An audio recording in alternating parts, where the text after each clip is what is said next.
Okay, so I had a question on the chat section of one of my last videos on the tan being used with the hook. So maybe I was explaining it in a weird way, but let me explain it in a way that you will completely understand. So if this guy is going to, like, say that there's a guy here. If this guy is going to stand straight, whether he's in a stance or Yi Kim Young Ma or a boxing stance, but he's chest to chest, face to face with me. In other words, I am chest to chest with him and face to face with him. I don't care what stance I'm in, whether I'm in a front leg guard, one from Wing Chun, or I'm in Yi Kim Young Ma and I'm down, or he is in that. It doesn't matter. It doesn't matter what his stance is. We're going to talk about him not moving and me not moving. Okay? So, from this position, if he throws a jab and I am chest to chest, face to face with him, can I intercept it and attack it? Yes. When he throws a jab, I'm going to do a pock, I can do a tan, I can do a bong, I can do... there's all kinds of things that you can do to attack that jab coming at you. Why? Because it's coming down the center to your face. If he throws a long fist punch, which is more of a shoulder throw, can I block it? The answer is yes. And we're talking about him not moving and me not moving, so keep that in mind. So, his long fist or his jab is coming down here. I'm going to be able to block it. I'm going to be able to do something else. Well, I shouldn't be shifting. Okay. So if I'm not shifting, I should be able to block it, pocket, bong, whatever. Okay? Whatever. And if you're going to do a bong, go real high with that and you'll throw him off. He'll have his arm up, blast him right in the armpit. You know, it's really good. It'll really hurt that upper rib. You've got lymph nodes in there, pressure points in there, and all kinds of goodies. Okay, you can do a view strike right into the armpit. So the idea is, if I'm face to face, chest to chest with him, and we are both in a stance, but we are not shifting, we're not moving and running around to each other's sides. Now let's get to the hook, or let's get to the haymaker. The haymaker is going to be the long range hook coming around, and the hook is more of an elbow bend with the L shape of the arm like this, and traditionally you do shift at the hips and the body weight with the hook. Now, let's say that he's still not moving and all he's doing is shifting now. In other words, he's not going from here to here diagonally trying to get to my side and attack me where I've only got one arm up. Let's say that now he's allowed to shift and I'm allowed to shift, but we're still chest to chest, face to face. Okay? When he throws a hook, can I sit here from this position without shifting and block it? And the answer is no. Why? Because his arm is coming around and his interception, in other words, he's going from point A and then from A to B. He's coming to my outside. Now, I can do gone and I still will not block it without a shift. Do you see that? So, he's coming around to hit me, and if I am doing a shift, yes, I can block it. Yes. But now, I'm super open for that next punch. He's going to destroy me. Okay?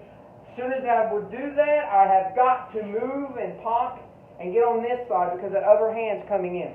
Now, if he is chest to chest, center to center, face to face with me, and he throws a hook or a haymaker, and all I am doing is barely shifting, or I'm facing him, can I block it? And the answer is almost no on everything. Almost no. Because this is coming really around. He doesn't have to do that close, and he's going to hit me here. There's not much that I can do unless I shift into it, or I step back, or I step into it. Okay? So you're understanding that, right? If you are not following me so far with this, get a partner to stand in front of you. Go down to Yi Kim Young Ma the way we train. Put your man sao wu sao up and tell him to hook you or haymaker you. Do not shift, and I want to see you block it. Because if you can block that, then you should be able to somehow block stuff from 20 feet away when somebody's throwing something at you. Because it makes no sense. The majority of the Wing Chun movements are a triangle in front of you. In front of you. Keyword in front of you. Yes, there are moves that do come to the side, especially when we shift or we shift and step back. Okay? But I'm not talking about that. Now, yes, I understand. Oh, you're going to be moving in a fight. Yes, of course. You're not going to be stagnant. You're not going to be like this, like a robot or a train on rails and only going forward or only going backwards. You're not doing that, okay? We can train like that. We do drills like that, but we don't fight like that, okay? So your rail is going to be here, and then you get off the rail, and now your rail is here coming forward if you're going to go through him with a punch. So if he is chest to chest, face to face with me, and he's throwing a hook, how the hell is my pocket, which is coming up here, going to do anything when the object is coming from this area to my face? It doesn't until I shift. Now what happens? He hasn't moved. His center line is right here. This is what I was talking about on the last video and people were confused. The guy's center line is right here. So if I'm facing him chest to chest, face to face, and he throws a hook, that is why I said your can has got to go into his center line, and his center line has changed. It is towards his inner elbow and his shoulder now, this direction, even though his chest is right here. And people want to argue. People are like, no, or they don't understand, okay? Now, I'm not saying that the person that commented was arguing with me, they just weren't understanding, and maybe it was my fault, maybe I didn't explain things right. But I promise you, if you get a training partner and put on headgear, give him gloves, and you be ready to tan or pock or even gone without a shift, you will not block his hook. I don't care who you are. You won't block his hook because his hook is coming around. Now, yes, you shift, but now when I shift, my chest is facing this way. It's not facing him.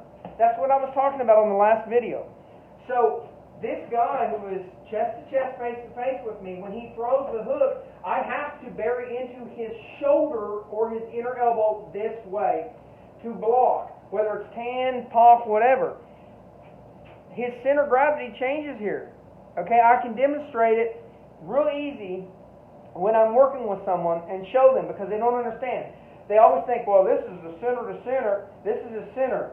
Yes, but depending on the attack that I throw, my center of gravity and my center mass will change. That's what you guys aren't getting.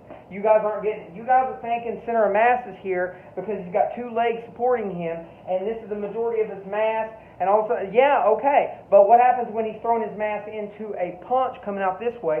His center mass is over here now, not here. That is why you cannot block a hook with a tan. Your tan's going to come here. That hook's completely missed your arm, and it's coming in hit. The way that you do it is you block it with a tan and shift, whether you're stepping back, forward, whatever, diagonal. Bam. You see what I'm saying? I would block it from that position. I cannot block it going here. It's coming around. It's going to hit me in my face or my eardrum. I'm going to have concussion shock, and it sucks, dude. It sucks. You don't black out, but it's a weird feeling when you get hit like that. Right along the side of the head, the temple, the ear. It's almost like you're consciously unconscious because you're not thinking. You're like, oh crap. It's like a grenade went off, okay? So, and it doesn't matter if you're afraid of the guy or not.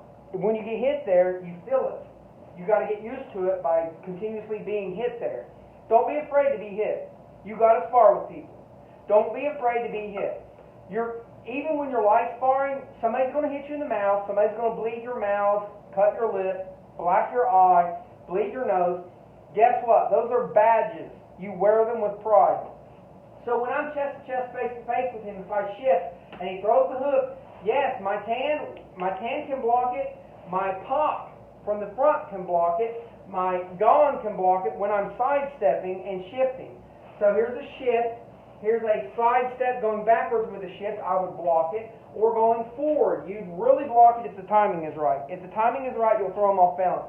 But his center mass is over here now. It's not here. Because he's put all his weight behind that and he's thrown it. Okay? Whether it's a hook from close range or the haymaker. they usually step forward. That's because center mass now is at the shoulder and then the elbow. It's not here when they're throwing it. So you don't sit here and go,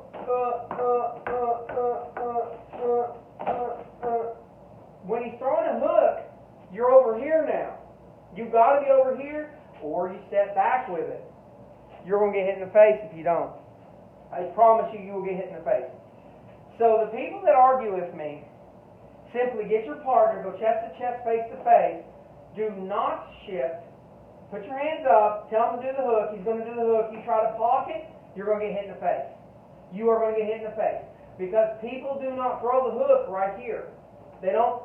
When you're doing POC, it should never go beyond the opposite shoulder, ever. It should be right at it. I try to do it center line every time, or at most at my nipple line on the opposites. If you are to your shoulder when doing it, you can pull it off, but when you're past your shoulder, no. You've lost bone structure, you've lost the immovable elbow, you've lost all your strength for the POC. And the POC should be a ferocious thing. It's a slap. You're trying to break that dude's hands. Like, a lot of people don't do POC right. Go look at Black Flag Wing Chun, and they're like, pow, pow, pow. You know, they are smacking hard. They're breaking that dude's wrist when they're doing a POC. These moves are attacks. There is no defense in Wing Chun. When you are POCing, doesn't look like much, but I'm slapping hard. These are just hard plastic. They're not good for conditioning the arms, but you can slap hard and you'll get a good sting in your hand. When I smack somebody else's hand 2 times like that, they don't want to throw that punch anymore. If they throw 2 jabs and I'm like, POC, they're not going to want to throw that other hand, I'm telling you, unless they're trained in Wing Chun and they have iron arm training. They're not going to want to throw that other hand. It's the same concept as they're throwing a punch and I'm popping up my elbow. Okay? When I'm popping up my elbow right into their wrist, or I'm coming down with it, and I hit them, it usually takes 1 hit. They don't want to throw that hand again. They don't. They're going to sit there and do this. Oh. Because it hurts. It hurts. So when you POC, that has to be slapped hard, but you're not going beyond your opposite shoulder. So you can never be chest to chest, face to face with somebody, and they throw a hook or a haymaker, and you POC that hook. It's not going to happen. You cannot hand that hook without the shift and the step. It's got to be one or both or the other. And a bong, when you're coming up, okay, if you could possibly pull that off, but bong needs to be done with a grounded step, especially when it's high. So we don't bong stagnated. Could he throw the hook and I bong and catch it just right? Yes. However, it doesn't have the structure, especially when you're raising it up high for a hook. It doesn't have the structure.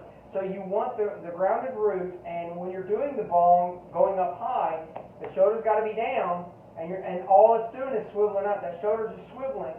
The arm is coming up to bong. He's throwing that punch way over here. He may even hit me in the inner arm if I'm not shifting. So a bong, you have to shift. You have to step with it. You have to step. You have to step with a bong. I'm telling you, a bong is meant to always move with. I would suggest gone, same thing. Now, have I done gone before stagnated? Yes. But it's better when you are moving with it, okay? When you're bong, move with it. There's the bong. When you are going to bong, you move forward, you move back, or you shift, because you're using the bone structure and the movement of all of your body to move.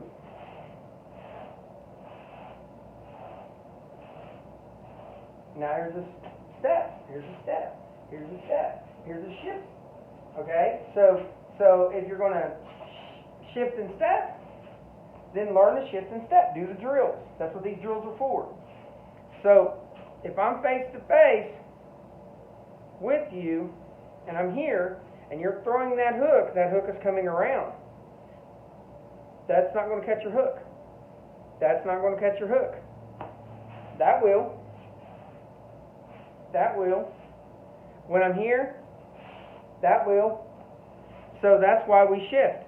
That's why I'm saying you've got to shift to do the tan for the hook. You've got to shift or step to do a pock to catch the hook. Whether you're doing pock, tan, bong, or you're even doing gone for that hook, you've got to shift. When you shift, you change where you're aiming at, and it's dangerous because now he's got my side. He's got my side. His chest and his face is aimed at my side. That is why hooks are dangerous. That's why the long range is dangerous. Because in order to attack it, I have to turn in, and now I have to go all the way back to prevent him from his next attack that's going to come. His next attack is going to come. If he's a Wing Chun practitioner, it's going to come really, really, really fast. So you've got to be on the money. You've got to sit here and block that hook and then move over here. You've got to be really quick. You've got to have those hands up. Whether you're going to do a tan and then another tan, you've got to have that woo hand up. You've got to have that shift. You've got to go 1, 2. And it's a lot of movement. And that's why the hooks are dangerous. So you can't play around. So because I can't play around, these cannot be defense. This has to be an attack on his arm, attack on his arm. Now we're going to come into the chest. Now we're going to do the face. We're going to work the body. Okay? We're going to come in and attack. But that hook is never going to be blocked by you when you're face to face, chest to chest, you're doing a tan or you're doing a pop. You've got to shift. So what happens when you shift? His center gravity and his mass is over here now because of the way he's throwing that punch. Same thing with a kick. If he throws a high roundhouse kick, his center mass is not here. If he's coming around here with the leg, his center mass is over here. I'm attacking that leg. I'm going to pick it up and throw it. I'm throwing his whole ass into that wall. Okay? Lift it up. Hike it. Okay? There's all kinds of things you can do. But if you don't follow me and you want to argue with me, then fine. Go record yourself. Prove me wrong. Have your buddy be chest to chest, face to face with you. Have him throw that hook. I want to see you block that hook with anything. I don't care if you even do a bong without shifting. But you're not shifting because he's not shifting. He don't have to shift to throw that hook. Okay? He can be right here without moving. He don't have to. Okay? That's all it takes. You're not, because it's coming to the outside. You see that? Coming to the outside. Outside. Outside. Outside. That's with shift. Not a shift. Not a shift. Always have those hands back even when you're doing weird stuff, okay? So even when you're doing kind of a street fighting and you're doing other Western boxing, have those hands up. You're still practicing the idea of Wing Chun even when you're not doing Wing Chun. So if I'm sitting here and I'm boxing, okay, I got to have those hands up. That other hand is right here.